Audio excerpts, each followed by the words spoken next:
పోలవరం విషయంలో R&R పరిహారం కింద గత ప్రభుత్వం కంటే ఎక్కువే ఇస్తామని చెప్పామని దానికి సంబంధించిన జీవో కూడా ఇష్యూ చేశామని ముఖ్యమంత్రి వైఎస్ జగన్ గుర్తు చేశారు.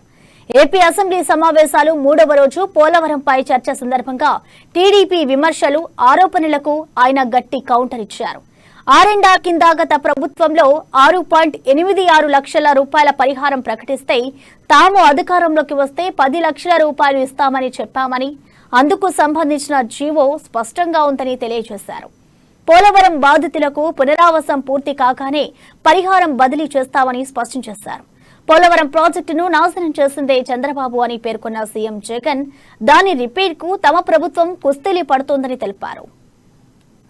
అది చంద్రబాబు నాయుడు గారు మార్చి 2019లో ఇది పరిస్థితి. పియర్స్ అన్ని కూడా ఇంకా పైకి లేయాలి. పియర్స్ అన్ని పైకి లేచిన తర్వాత గేట్లు పెట్టాలి.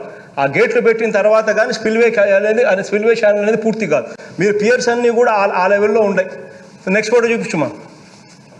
తర్వాత మేము వచ్చిన తర్వాత దీన్ని ముందుకు తీసుకొని పోయే కార్యక్రమానికి శ్రీకారం చుట్టాం. Next photo చూపించమా.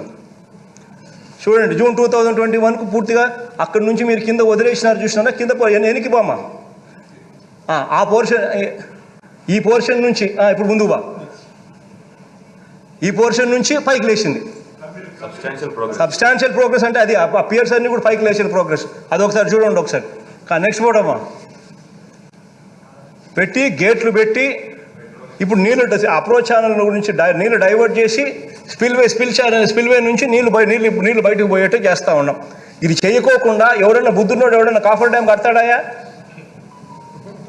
ఆశ్చర్యం కలిగిస్తారు అసలు. మీరు మీ దగ్గర నుంచి మీ మాటలు వింటూ ఉంటే అసలు. కానీ నెక్స్ట్ ఫోటో.